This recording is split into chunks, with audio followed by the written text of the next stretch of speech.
আর আমি যদি আমার আইনি দৃষ্টি থেকে বলি, মানে যে গণভোটের কথা বলা হচ্ছে, দুনিয়ার সব দেশের রেওয়াজ হলো একটা প্রস্তাব সংসদে পাশ হবে, তারপরে জনগণের কাছে গণভোটে যাওয়া হবে।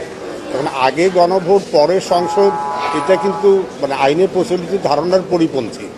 আর তারপরে আরও যেটা কথা বলা হচ্ছে যে সংসদ বসলে 270 দিনের মধ্যে সেটা তাদের মানে গ্রহণ করতে হবে, অথবা আপনা আপনি এটা পাশ হয়েছে বলে ধরে নেওয়া হবে। এরকম ধরে নেওয়া আইনে যায় না। আপনি সংসদকে একটা জিনিস পক্ষে বা বিপক্ষে বলতে বা সিদ্ধান্ত নিতে বাধ্য করলে সংসদ আর সার্বভৌম থাকে না। আর তৃতীয় আরও যে গুরুতর প্রশ্ন উঠছে যে এই প্রস্তাবিত 48টা সংবিধান সংক্রান্ত ধারা, এটা তো বর্তমানে সংবিধানের পরিপন্থী, সাংঘর্ষিক।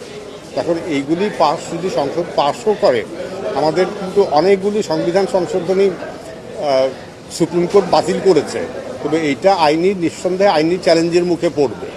অতএব এখন এই ক্ষেত্রে গণভোট নিয়ে মানে গণভোট একসময় আয়োজন করা যাবে, কিন্তু আগে গণভোট পরে সংসদ এটা হয় না।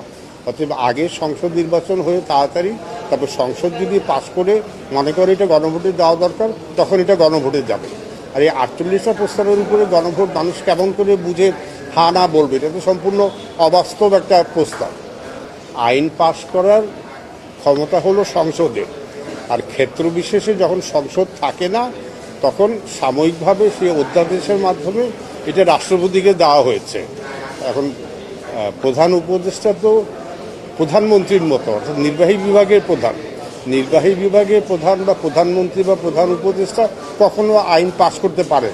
তাহলে তো আমাদের যে তিনটা অঙ্গ, একজনের কাজ আইন পাশ করা, একজনের কাজ বিচার করা, একজনের কাজ দেশ পরিচালনা করা, তাহলে তো এখন সুপ্রিম কোর্ট বলবে যে আমরা আইন পাশ করব, অথবা আইনসভা বলবে যে আমরা বিচার করবো। এটা তো হয় না, এগুলি তো আইনে নাই, এগুলি সব উদ্ভট ধারণা।